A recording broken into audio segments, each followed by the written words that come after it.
Ya, selamat berjumpa kembali di dalam pendalaman Alkitab, khususnya membahas kitab Nahum, pasal yang ketiga, ayat yang pertama sampai dengan ayat 19. Dan sebelum kita akan membahasnya atau merenungkannya, kita akan berdoa bersama-sama. Bapa di surga, pada kesempatan saat ini kami kembali anak-anak-Mu ya Tuhan untuk belajar satu kebenaran firman Tuhan di dalam kitab Nahum, pasal yang ketiga ayat yang pertama sampai ayat yang ke-19. Tolonglah kami supaya melalui kebenaran firman-Mu ini ya Tuhan, mengingatkan, menyadarkan kami, sekaligus memperbaharui hidup kami hari ke hari. Dan kebenaran firman Tuhan ini ketika kami ditegur, boleh kami dengan hati yang menerima kebenaran itu. Dan kami mau merubah hidup kami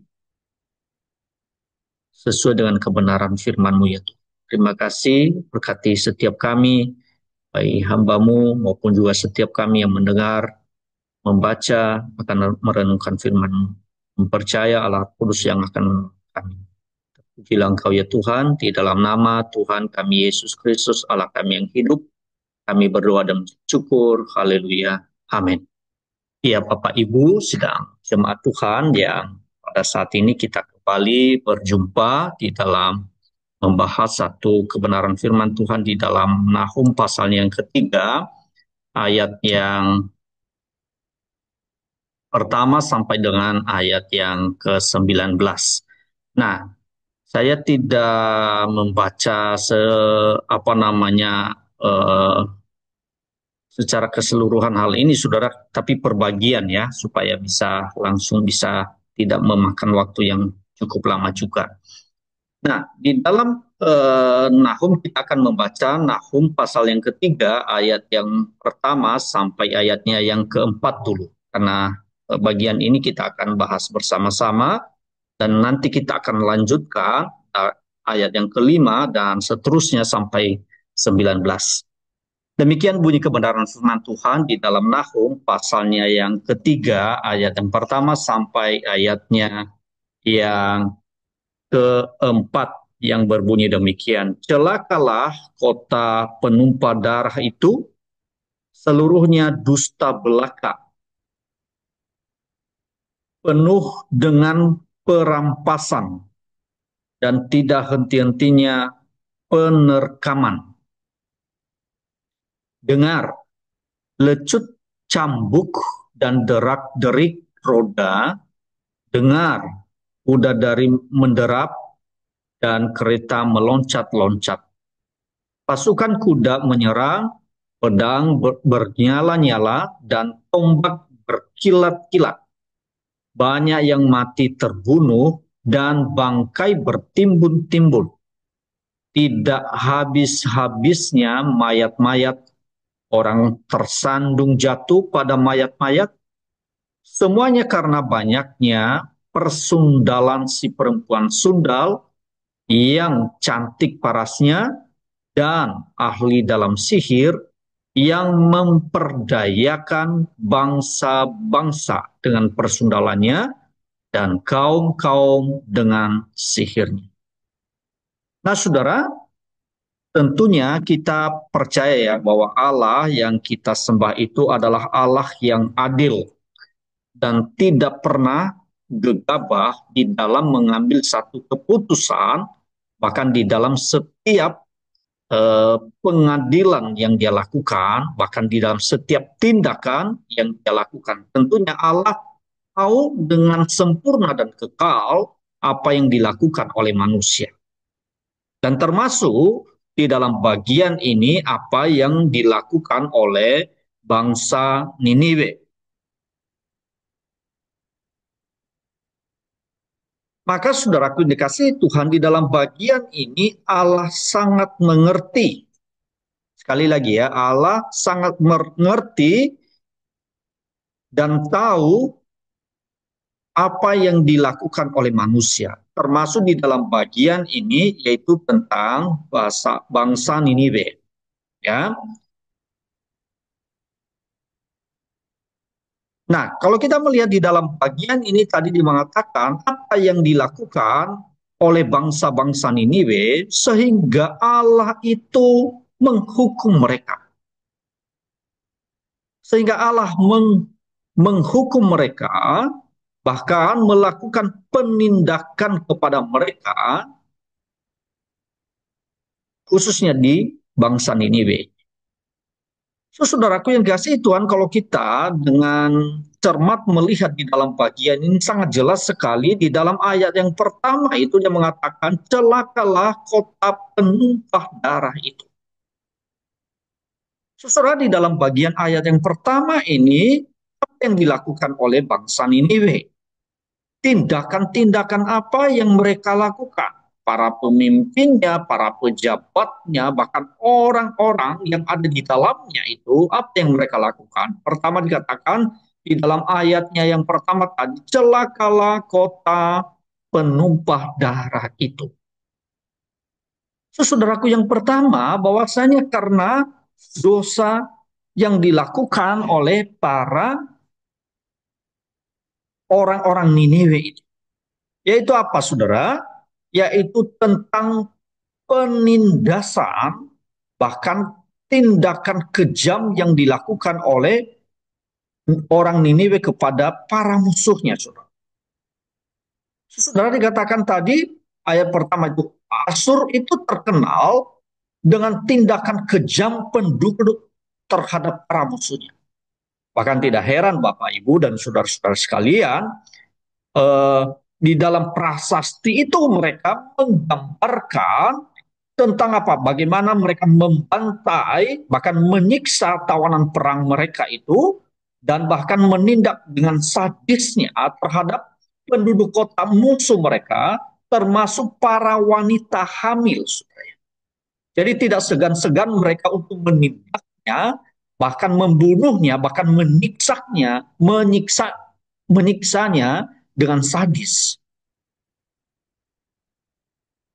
Itu sebabnya dilanjutkan di dalam bagian ini. Jadi begitu mengerikan, loh, saudara. Dan itu Tuhan tahu tentang apa yang mereka kerjakan, apa yang mereka perbuat terhadap apa? Terhadap musuh-musuh.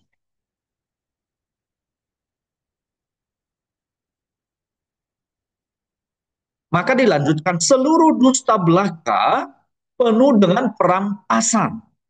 Tidak hanya saja pembunuhan, penumpahan darah yang mereka lakukan, tetapi di dalam bagian ini juga berkatakan tadi, seluruh dusta belaka. Jadi apa? Dusta, kebohongan demi kebohongan, dusta demi dusta yang mereka lakukan. Tidak hanya saja dusta tentang apa, tetapi juga perampasan. Merampas, mengambil yang bukan milik. Kalau bahasa kerennya itu zaman sekarang itu, saudara, tidak hanya saja kekerasan, tetapi juga amoralitas di Niniwe itu, saudara ya. Jadi kalau bahasa zaman sekarang ini korupsi yang tidak terbendung itu, saudara, mengambil yang bukan haknya.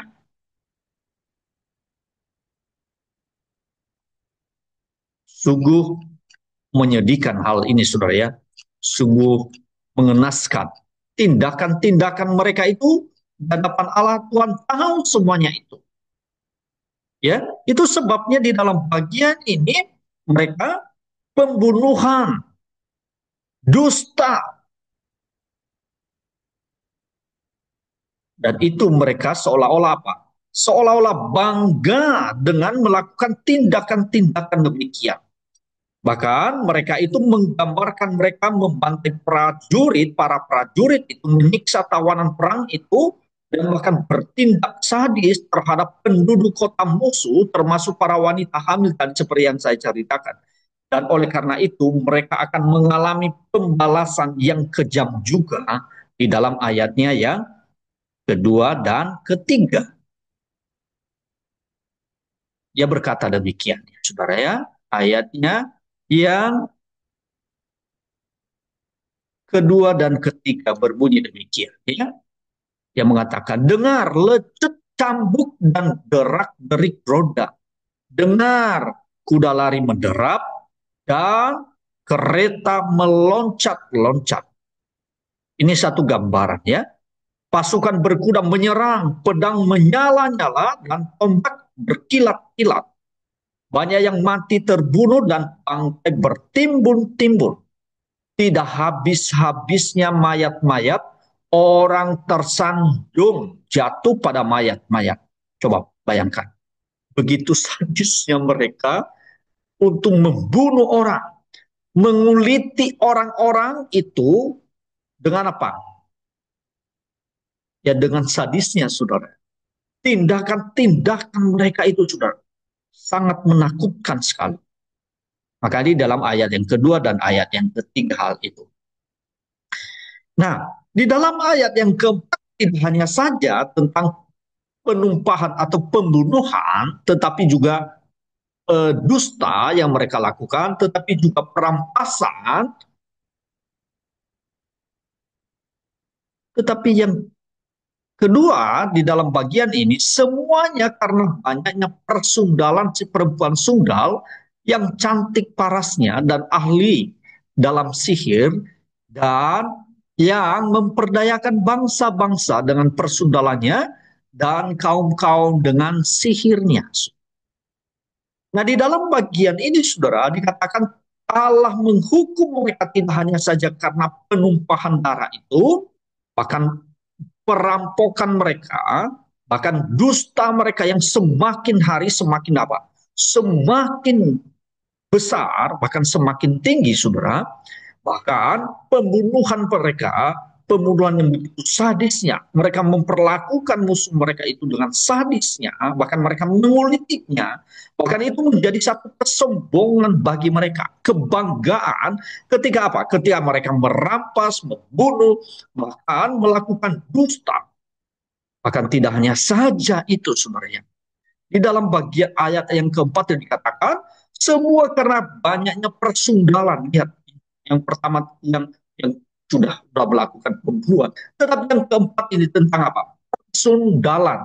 Artinya apa? Perzinahan. Digambarkan tadi, kenapa? Allah marah, Allah begitu marah kepada mereka, Allah begitu murka kepada mereka, oleh karena tidak hanya saja pembunuhan itu terjadi dengan sadis itu, tidak hanya saja karena perampasan yang bukan hak dan bukan miliknya, tetapi bukan hanya saja karena dusta mereka yang semakin hari semakin bertambah, tetapi juga tentang persundalan. Persundalan ini, saudara, artinya apa? Ya, itu amoralitas. Dan erat kaitannya dengan apa? Persundalan erat kaitannya dengan sihir, perdukunan. Kalau zaman sekarang ini sudah perdukunan. Ya. Kadang-kadang artinya apa? Memberhalakan sesuatu. Ya. Mentuankan, bahkan menaklukkan diri mereka kepada sesuatu. Entah itu dalam bentuk benda, entah itu dalam bentuk perorangan, atau apa saja selain daripada Allah. Ini sedang mereka melawan Allah sebenarnya. Saudara, ini sangat penting sekali. Boleh kita renungkan, saudara, supaya kita tidak terjebak. Mungkin kita tidak membunuh orang, ya, tetapi dengan menikam dia, ya, menikam dia dengan tajam. Tetapi zaman sekarang ini, saudara, penumpahan darah itu tidak hanya identik dengan menikam dengan benda tajam, saudara, tetapi apa? Membunuh karakter seseorang, merampas haknya, mencegat orang untuk tidak maju, saudara, menghilangkan nyawa orang. Bahkan apa? Sebenarnya Misalnya di dalam berkaitan dengan pekerjaan itu bisa memutuskan mecat orang tanpa satu dasar atau pelanggaran. Itu bahaya sekali. Maka di dalam bagian ini Allah begitu marah kepada mereka karena persundalan. Artinya apa? Apa namanya itu loh, saudara? Persundalan itu apa namanya? Merelakan diri mereka untuk apa? Berhubungan intim dengan sembarangan yang bukan pasangannya. Itu adalah sesuatu hal yang mereka banggakan. Itu mereka tidak merasa itu adalah sesuatu aib. Justru sebaliknya, mata hati mereka ditutupi dengan kesombongan mereka. Jadi hal yang memalukan itu, hal yang sesuatu hal yang apa namanya menjijikkan itu justru apa? Menjadi suatu kebanggaan, menjadikan sesuatu hal kesombongan, bahkan menjadikan sesuatu hal yang dianggap bukan hal yang menjadi sesuatu hal yang memalukan. Padahal mata hati mereka ditutup apa dengan mata hati mereka itu tertutup dengan kegelapan. Maka bilang bagian ini saudara, dosa inilah yang membuat hati Tuhan begitu marah kepada mereka. Hati Tuhan begitu murka kepada mereka. Maka di dalam ayat yang pertama, celakakah kota darah itu. Para penunggang kuda menyerang dengan pedang berkilau dan tombak berkilau. Jadi saudara di dalam bagian ini sangat-sangat apa namanya sangat-sangat menyedihkan sekali. Amoralitas yang nyata-nyata. Maka di dalam bagian ini, dalam penglihatan kedamaiannya, Nahum berkeliling kota Niniwe dan dia mengamati betapa siapnya kota itu untuk apa? Penghakiman. Ia melihat kota itu ramai, penuh dengan suara cambuk dan derak roda, derap kuda, dan derap kereta perak. Namun kota itu penuh dengan apa? Penuh dengan kekerasan, penuh dengan tipu daya, dan penuh dengan penyembahan berhala. Jadi saudara, para penguasa Asyur tidak hanya sangat kejam, saudara, tetapi juga mereka juga membanggakan kekejaman mereka. Bahkan mereka, ada seorang penulis itu mengatakan bahwa mereka um, menuliskan di dalam monumen-monumen, ya, di dalam batu, saudara. Itu adalah satu kebanggaan mereka, padahal itu adalah sesuatu hal yang memalukan dan menjijikkan di hadapan Tuhan. Tetapi mereka tidak menyadari hal itu. Tetapi sekali lagi, tidak ada satupun, kan tidak ada satupun yang lolos dari apa? Dari pantauan Allah. Semuanya sangat jelas apa yang dipikirkan, apa yang diucapkan, dan apa yang mereka lakukan. Sehingga Allah begitu marah. Maka di dalam bagian ini sangat jelas bahwa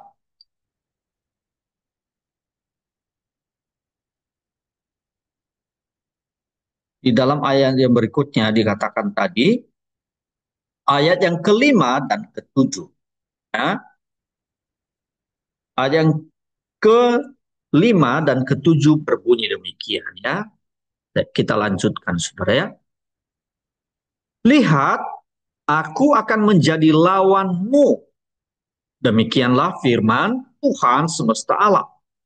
Aku akan mengangkat ujung kainmu sampai ke mukamu dan akan memperlihatkan auratmu kepada bangsa-bangsa dan kemaluanmu kepada kerajaan-kerajaan.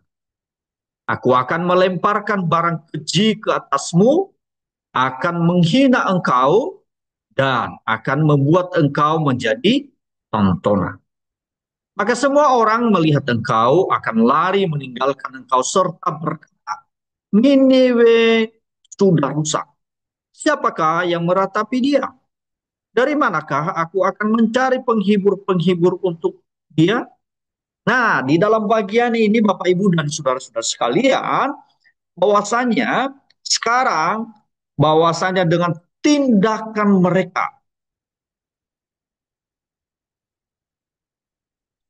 perilaku mereka, kekerasan dan amoralitas bangsa Niniwe atau Asyur, ya sudah sampai pada puncaknya sehingga Allah menghukum mereka, maka sekarang mereka akan menerima konsekuensi dari tindakan mereka.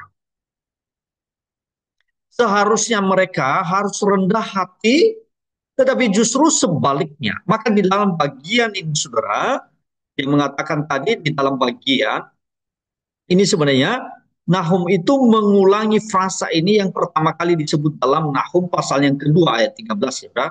Pada penyebutan pertama, penekanannya adalah pada kekalahan militer Niniwe.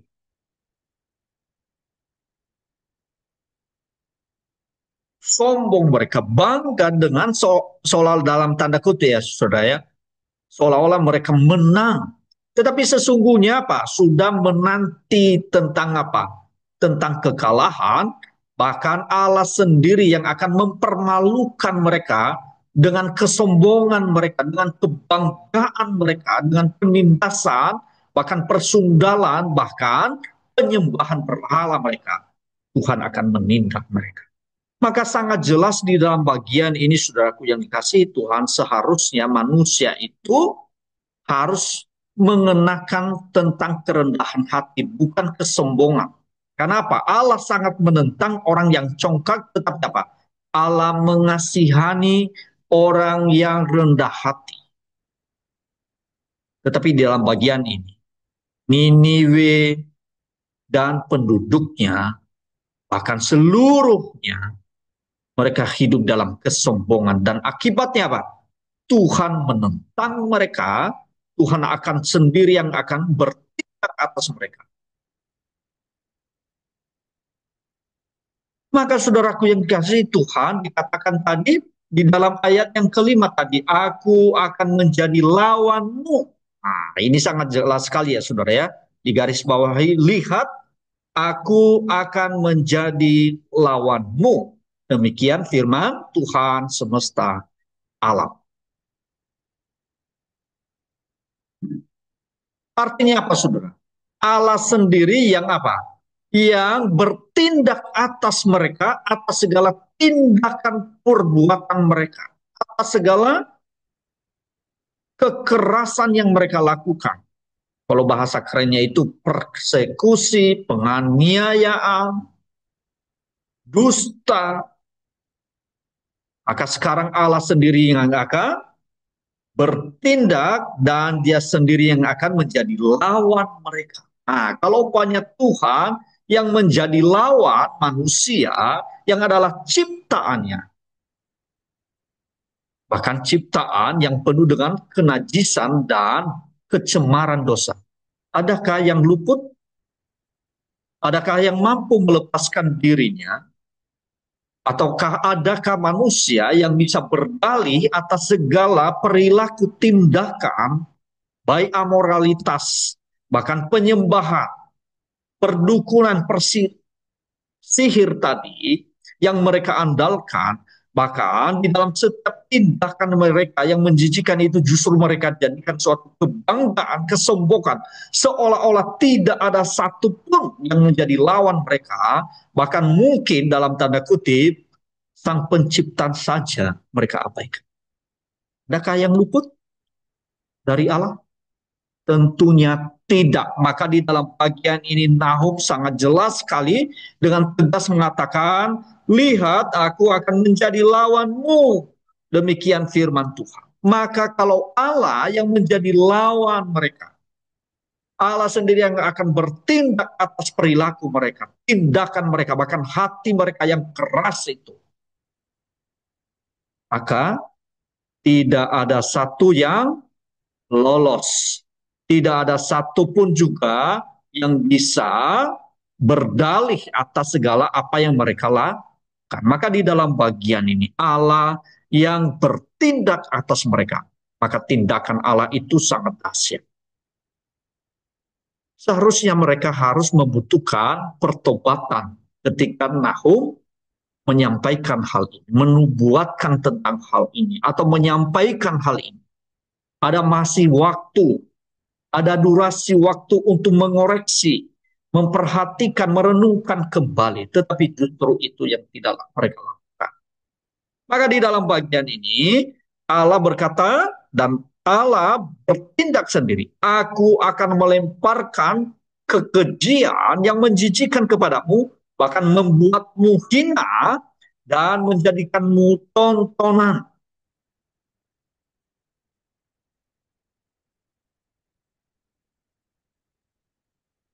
Sangat jelas di dalam bagian ini. Mengatakan tadi, di dalam ayat yang kelima B itu, aku akan mengangkat ujung kainmu sampai ke mukamu dan akan memperlihatkan auratmu kepada bangsa-bangsa dan kemaluanmu kepada kerajaan-kerajaan. Saudara, maksudnya ini adalah satu gambaran, aku akan mengangkat ujung kainmu. Maksudnya apa? Ya, ditelanjangi, saudara ya. Artinya Allah sendiri yang akan bertindak dan mempermalukan mereka. Oleh karena tindakan amoralitas mereka dan kekejaman, kekerasan. Bahkan karena mereka mengabaikan Tuhan dalam hidup. Jadi saudara, di sana dikatakan Allah sendiri yang akan mempermalukan mereka. Allah sendiri yang akan menjadikan mereka tontonan. Bagi apa? Dari bangsa-bangsa yang tadi mereka anggap rendah, bahkan mereka tindas, bahkan bangsa-bangsa yang sebelumnya mereka taklukkan, mereka jajah, sekarang dibalik. Mereka yang dianggap super power, nah, adik kuasa ini sekarang apa? Dibalik oleh Tuhan, dijadikan mereka sebagai tontonan yang mempermalukan mereka. Maka di dalam bagian ini sangat kejam sekali. Katakan bahwasanya tidak hanya saja dijadikan tontonan, tetapi dijadikan sebagai apa? Kekejian yang menjijikan. Yang akan mengambil berhala-berhala Niniwe itu. Kekejian yang menjijikan itu akan apa? Dilemparkan kembali ke wajah mereka. Itu adalah sesuatu hal yang memalukan, ya,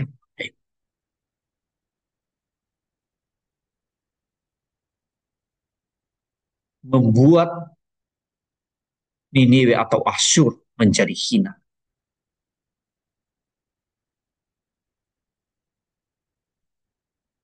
Artinya apa? Lemah, bodoh, dan hina.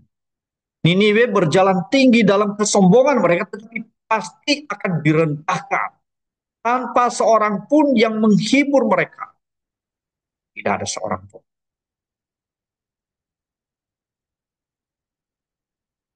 Maka sekali lagi dalam bagian ini saudara benar-benar terpenuh tentang kehancuran daripada Niniwe.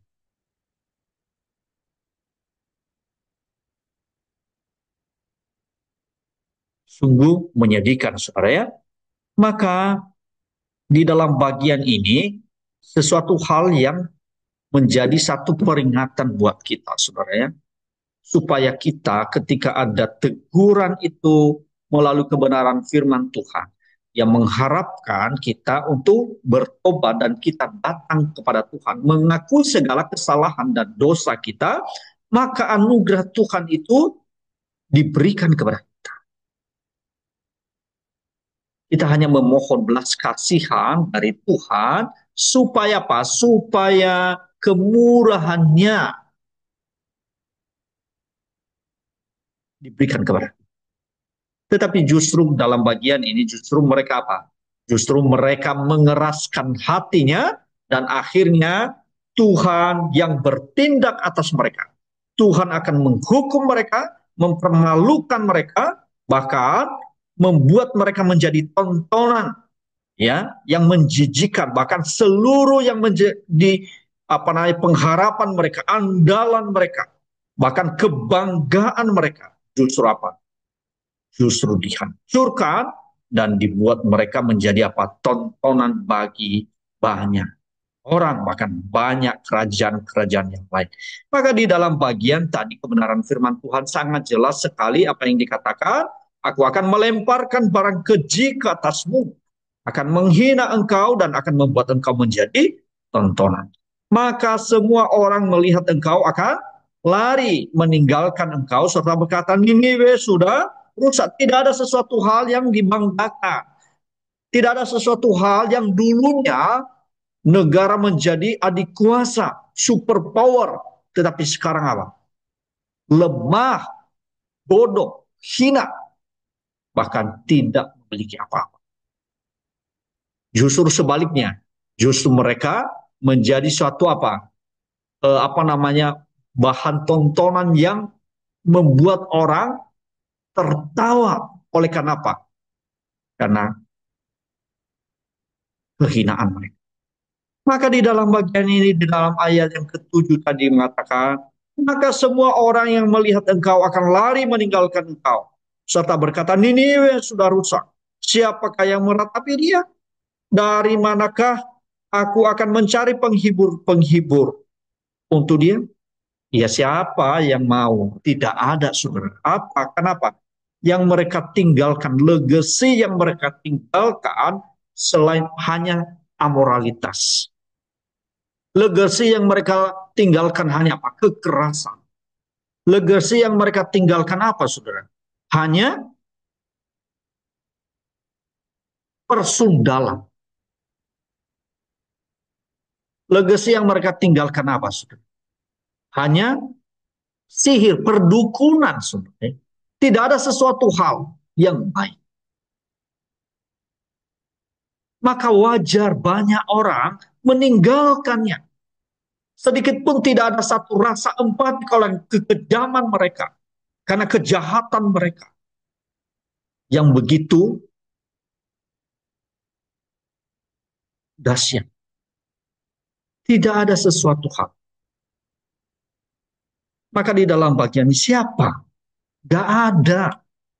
Selain apa? Selain menjadi bahan tertawaan. Oleh karena apa? Karena Allah sendiri yang bertindak atas mereka. Tidak ada satupun pribadi yang empati dan simpati terhadapnya. Karena apa? Semua yang dilakukannya adalah sesuatu hal yang menjijikkan di hadapan Tuhan. Dan juga apa? Bagi orang lain. Ya, saudara. Maka di dalam bagian ini, dia mengatakan, aku melemparkan barang keji ke atasmu. Dipermalukan oleh Tuhan. Kesombongan mereka, kebanggaan mereka menjadi aib bagi mereka.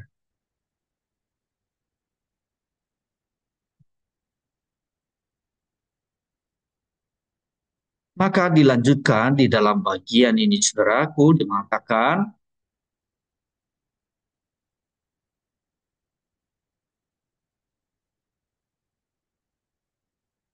di kota mereka yang besar itu, kota yang membentang sejauh 60 mil itu, kota yang dihuni ribuan penduduk, kota yang temboknya setinggi 100 kaki itu, namun kota itu hancur total sehingga hampir tidak diketahui di mana.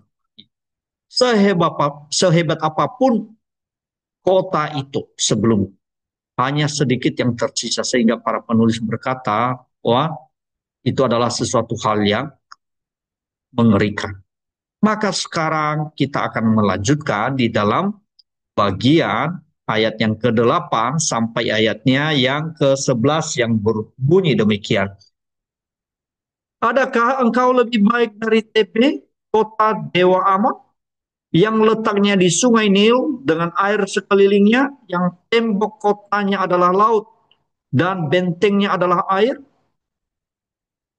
Ethiopia adalah kekuatannya, juga Mesir dengan tidak terbatas. Put dan orang-orang Libya adalah pembantunya, tetapi dia sendiri pun terpaksa pergi ke dalam pembuangan, terpaksa masuk ke dalam tawanan. Bayi-bayi pun diremukan di ujung segala jalan. Tentang semuanya, semua orangnya yang dihormati dibuang undi, dan semua pembesarnya dibelenggu dengan rantai. Engkau pun akan menjadi mabuk, akan menjadi tidak berdaya, engkau pun akan mencari tempat perlindungan terhadap. Nah, saudaraku dikasihi Tuhan, katakan dalam bagian ini, apakah kau lebih baik daripada Dewa Amon? Saudara, nama Ibrani untuk kota Tebes di Mesir adalah Dewa Amon. Tebes itu adalah kota kaya dan perkasa, tetapi hancur total. Jadi bangsa Asyur di Niniwe mengetahui hal ini dengan baik karena pasukan mereka lah yang menghancurkan Tibes. Nahum berkata kepada bangsa Asyur, ingat loh ya, apa yang kau lakukan terhadap Dewa Amon, hal yang sama akan menimpamu. Maksudnya gitu, saudara ya. Kira-kira demikian. Jadi kamu juga, makanya di dalam bagian tadi dikata, kamu juga, kami seperti orang Niniwe. Kami melihat kerajaan dan bangsa dihakimi di zaman dan sejarah kami. Sama seperti orang Asyur melihat Tibes dihancurkan. Namun kami seperti orang Niniwe entah bagaimana berpikir bahwa kami akan diselamatkan terlepas dari kesombongan dan pemberontakan kami yang berdosa. Artinya apa? Mereka tidak berdaya. Mereka sudah melihat hal itu. Ya? Di dalam ayat yang ke-8 tadi. Sangat jelas. Adakah engkau lebih daripada Tibes kota Dewan Amon? Yang letaknya di Sungai Nil saya sudah sedikit jelaskan. Dengan air sekeliling dan tembok kotanya adalah laut dan bentengnya adalah air. Ethiopia juga adalah kekuatannya, juga Mesir. Dengan tidak terbatas. Put dan orang-orang Libya adalah pembantunya. Tetapi dia sendiri pun terpaksa pergi ke dalam pembuangan. Terpaksa masuk ke dalam awan. Bayi-bayinya pun diremukan di ujung segala jalan. Tetapi semua orangnya yang dihormati dibuang undi. Dan semuanya pembesarnya dibelenggu dengan rantai. Semua yang tadi itu dianggap hebat tadi. Semua tadi yang seolah-olah perkasa dan tidak ada lawannya. Semua itu semua akan menjadi ditakluk. Apakah engkau lebih baik dari itu? Tidak. Termasuk juga kamu Niniwe yang akan mengalami hal yang sama. Mengalami apa? Penghukuman dari Allah. Jadi jangan sampai kita meremehkan atau mengabaikan hal ini Bapak Ibu ya. Tetapi harus dengan serius untuk menyikapi sekaligus merenungkan apa yang kita pikirkan dalam hidup ini. Semakin hari ini sebenarnya semakin menguatkan hati kita, apakah kita telah menjauhkan diri kita dari segala tindakan-tindakan yang juga mereka lakukan supaya hal ini tidak menjadi bagian dalam hidup kita. Tetapi justru sebaliknya. Karena kita menyadari keterbatasan kita, bahkan mungkin tindakan-tindakan kita yang tidak berkenan kepada Tuhan. Lewat pikiran kita, ucapan kita, bahkan tindakan kita. Kita memohon belas kasihan daripada Tuhan. Bukannya menjadikan sesuatu kebanggaan tentang apa? Tindakan-tindakan yang tidak berkenan itu di hadapan Tuhan. Maka di dalam bagian ini saudara dilanjutkan di dalam ayatnya yang ke-12 sampai ayatnya yang ke-15 berkata demikian. Ayat yang ke-12 sampai ayatnya yang ke-15 berbunyi demikian. Segala kubumu adalah seperti pohon ara dengan buah ara yang masak duluan. Jika diayunkan, maka jatuhlah buahnya ke dalam mulut orang yang hendak memakannya. Sesungguhnya laskar yang di tengah-tengahmu itu adalah perempuan-perempuan. Pintu-pintu gerbang negerimu terbuka lebar-lebar untuk musuhmu. Api telah memakan habis palang pintu. Timbalah air menghadapi pengepungan, perkuatlah kubu-kubumu. Pijaklah lumpur, injaklah tanah liat, peganglah acuan batu bata. Di sana api akan memakan engkau habis, pedang akan membabat engkau. Akan memakan engkau seperti belalang pelompat, sekalipun engkau berjumlah besar seperti belalang pelompat. Berjumlah besar seperti belalang pindah.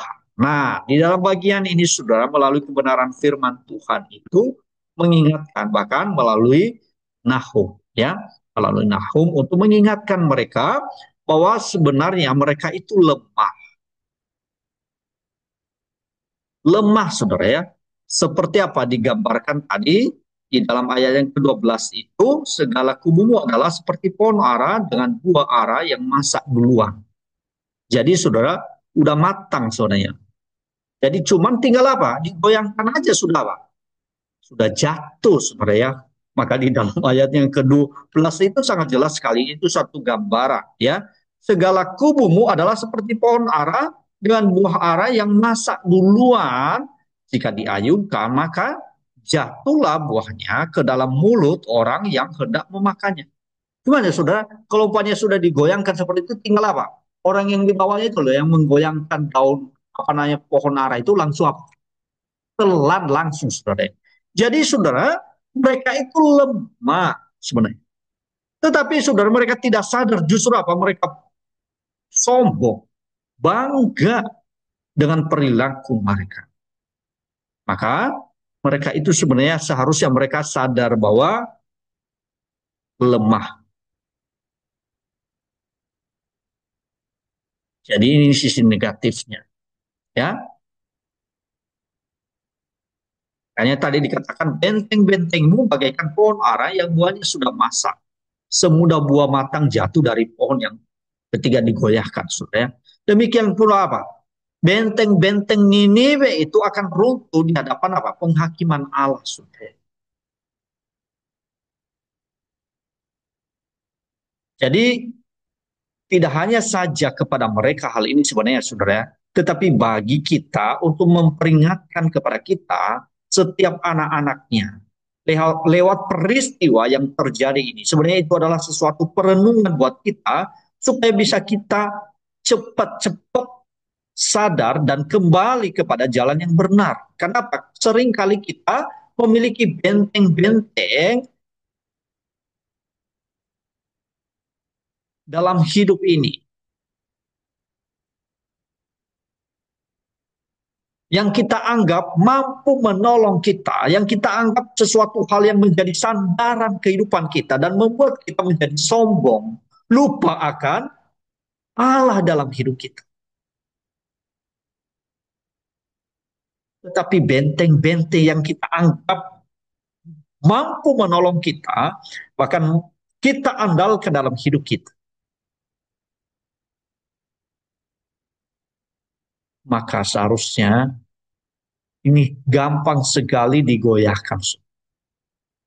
Maka di dalam bagian ini, maka kita apa yang menjadi andalan dalam hidup ini? Apa yang menjadi sandaran kita?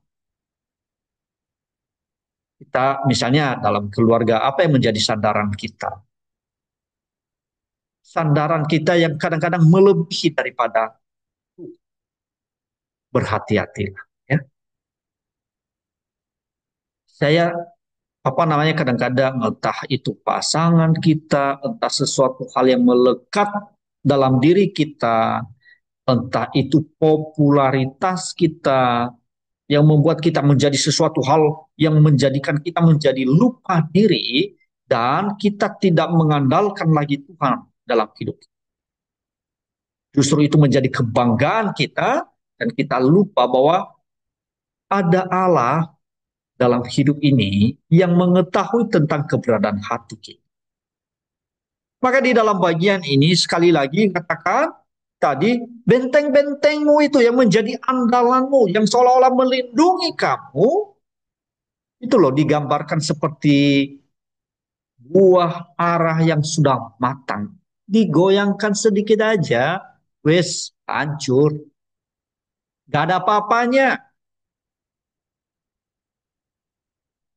Maka dikatakan itu runtuh semua itu di hadapan Tuhan, di hadapan penghakiman.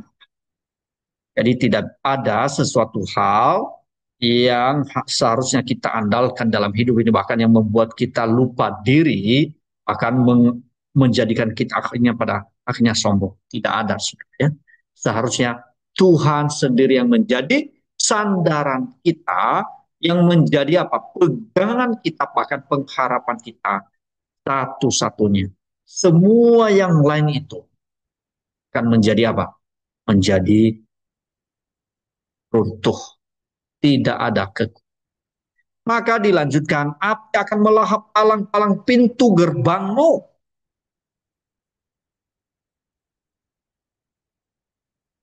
Artinya apa? Hampir sama, semua akan apa? Menjadi lenyap.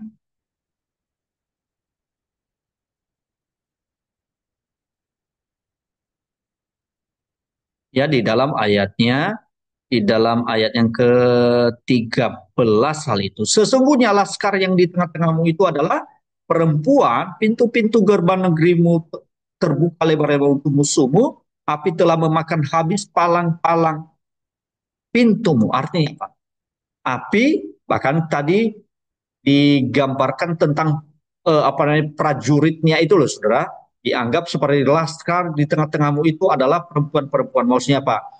Dalam konotasi negatif yang dalam bagian ini sudah lemah. Kan biasanya itu saudara ya, kadang-kadang pria itu dianggap sesuatu hal yang eh, berani dan gagah saudara. Tetapi di sini dalam tanda kutip saudara memakai perempuan-perempuan artinya apa? Tidak berdaya sebenarnya. Jadi itu aja yang sebenarnya ditekankan, yaitu ketidakberdayaannya,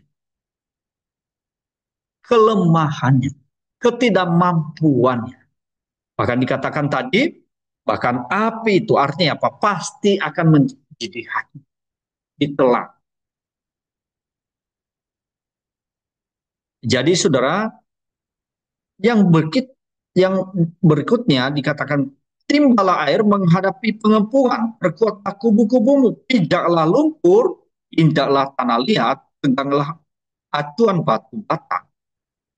Dan 15 katakan, di sana api akan memakan engkau habis, pedang akan membabat engkau, akan memakan engkau seperti belalang pelompat, sekalipun engkau berjumlah besar seperti belalang pelompat, berjumlah besar seperti belalang pindahan. Nah, di dalam bagian ini saudara, dikatakan ambillah air untuk pengempungan. Nahum praktis mengejek penduduk Niniwe atau apa namanya itu loh, me,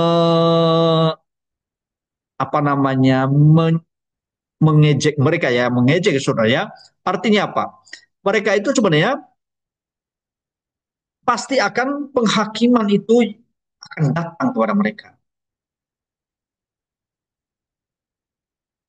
Mereka dapat menyiapkan perbekalan dan orang sebanyak yang mereka ingin, tetapi semua itu tidak akan berarti apa-apa jika melawan penghakiman Allah. Jadi saudara, artinya apa? Sekali lagi dalam bagian ini tidak ada kemampuannya. Jadi seperti itu. Sekalipun jumlah mereka sebanyak itu, bahkan mereka mempersiapkan sedemikian rupa. Tidak. Maka di dalam ayat yang ke-15 itu, maka di hadapan penghakiman Allah tidak ada apa-apanya di dalam penghakiman Allah yang akan datang. Jadi saudara, apapun tidak mampu menghalangi, bahkan mampu membatasi, bahkan Tuhan tidak ada yang mampu satu pribadi atau apapun tentang apa? Tindakan Allah, menghalanginya. Nah, maka di dalam bagian ini yang terakhir, saudara, di dalam ayatnya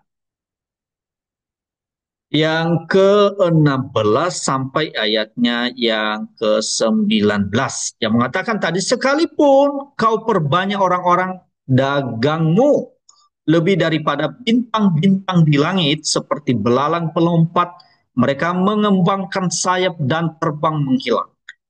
Sekalipun para penjagamu seperti belalang pindahan dan para pegawaimu seperti kawanan belalang yang hinggap pada tembok-tembok pada waktu dingin. Namun jika matahari terbit, mereka lari menghilang. Tidak ketahuan tempatnya. Celaka, alangkah terlelapnya para gembalamu, hai Raja negeri Asyur. Para pemukamu tertidur, laskarmu berserak-serak di gunung-gunung, dan tidak ada yang mengumpulkan. Tidak, tiada pengobatan untuk cenderamu. Lukamu tidak tersembuhkan. Semua orang yang mendengar tentang engkau bertepuk tangan karena engkau, sebab kepada siapakah tidak tertimpa perbuatan jahatmu terus-menerus? Artinya di dalam bagian ini, di dalam ayatnya yang ke-16 itu sebenarnya ayat 16 sampai 19 itu yaitu para pemimpinnya itu loh saudara, lemah adanya. Dari berbagai macam status sosial itu, misalnya ya para pedagang, para prajurit, atau para komandannya, atau para gembala, atau para eh, bangsawan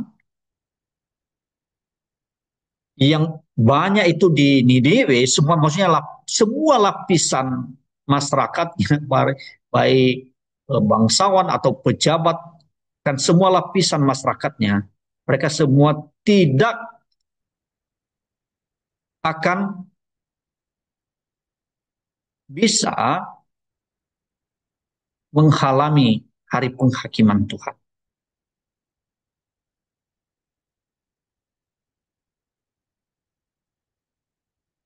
Bahkan semua mereka tidak akan efektif dan tidak akan berguna pada hari penghakiman Tuhan. Meskipun jumlah mereka sudah.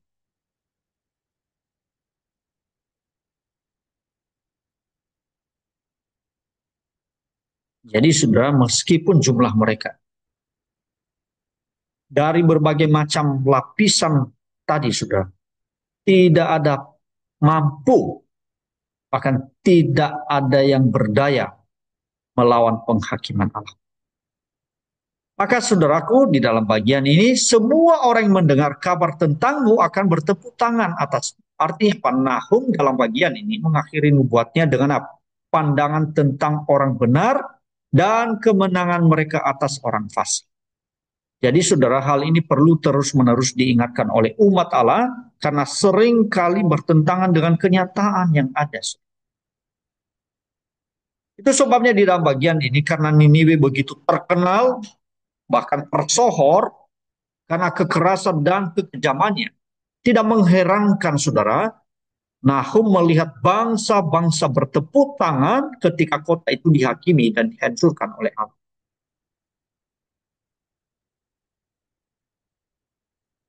Hal yang sama kalau kita melihat di dalam Mazmur pasal 7. Asaf juga menghadapi masalah yang sama, bukan? Ia merasa orang fasik itu senantiasa makmur dan hidup tentram. Dan itu sempat dia, perhatiannya itu sempat sedikit teralihkan sebenarnya. Oh bisa ya, makmur-makmur dalam tanda kutip ya saudara. Kelihatannya ya, mereka orang-orang fasik itu yang melakukan sesuatu kejahatan, tetapi kelihatannya baik. Tetapi dia mengatakan pada endingnya, justru apa? Itu mengganggu pikirannya loh saudara. Sehingga ia meragukan perjalanannya sendiri yang bersama dengan Allah. Sampai aku masuk ke dalam tempat kudus Allah, barulah aku mengerti kesudahan mereka. Dia mengatakan hal itu, sungguh engkau menempatkan mereka, maksudnya mereka di sini, orang-orang yang jahat, orang-orang yang fasik itu, menempatkan mereka di tempat-tempat yang licin. Engkau melemparkan mereka ke dalam kebinasaan. Jadi sempat Asaf itu, apa namanya, memiliki teralihkan perhatiannya loh saudara. Seolah-olah apa, aduh, apa namanya, sia-sia saja aku hidup menjaga hidupku yang suci dan benar ini. Kenapa? Dia seolah-olah membandingkan dengan apa? Kemujuran tentang orang-orang fasik. Padahal sesungguhnya itu Allah itu sedang menaruh mereka di tempat-tempat yang licin dan pada akhirnya kebinasaan. Mereka jatuh di dalam kebinasaan. Karena itu apa? Allah membiarkan.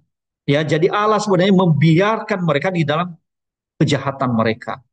Dan digambarkan itu sebenarnya tempat yang licin.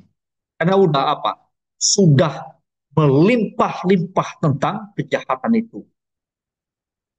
Kejahatan mereka menjadi penuh. Maka, puji Tuhan ya, di dalam bagian kebenaran firman Tuhan, justru apa? Justru Asaf itu menyadari kembali ya. Justru apa? Dia sadar bahwa mereka itu ditempatkan, maksudnya mereka itu dibiarkan Allah berjalan di dalam jalan yang licin, bahkan tempat yang licin, yang pada akhirnya hanya kehancuran yang mereka alami.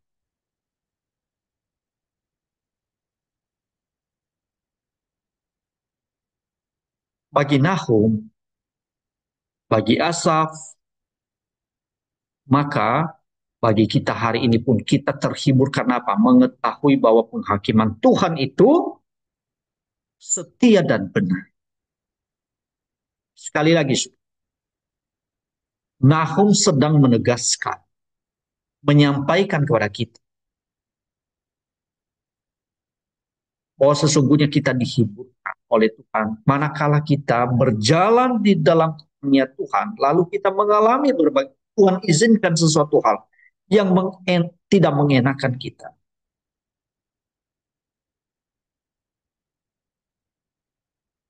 Tetapi Tuhan masih menjaga hati dan iman kita. Sehingga apa? Tidak dicemarkan dengan apa? Dengan hal-hal yang lain. Lewat pikiran kita. Justru apa? Kita belajar untuk terus teguh di dalam iman kepada Tuhan. Tidak hanya saja di kala kita mengalami penderitaan, bahkan kesulitan. Di saat kelimpahan sekalipun, hati kita tetap teguh di dalam iman dan pengharapan kita kepada Tuhan. Maka ketika kita mengetahui hal ini, jangan sampai kita justru aduh kecil semangat kita kalau kita berada di dalam posisi yang tidak mengenakan. Jangan saudara. Ingat, Allah itu tetap setia, bahkan setia dan benar. Dan penghakiman Tuhan itu pasti nyata. Jadi kita tidak perlu iri kepada orang yang tidak benar atau membalas dendam saudara terhadap. Juga tidak perlu membalas dendam kepada mereka. Maka dalam bagian ini Nahum itu sebenarnya menunjukkan kepada kita bahwa Allah lebih dan sanggup memelihara kita, anak-anaknya, masing-masing sesuai dengan janji. Saudara tidak dipermalukan Tuhan. Justru apa? Allah membawa saudara dan saya di dalam persekutuan dengan Dia. Dia menuntun saudara dan saya. Allah itu adil ketika yang menghukum bangsa yang jahat dengan memakai Asyur sebagai alatnya.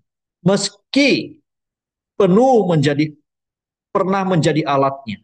Asyur dihukum oleh karena kekejaman dan kesombongannya. Allah tidak dapat dipermainkan. Kita yang mengaku anak-anaknya tidak boleh tinggal tetap dalam kehidupan berdosa.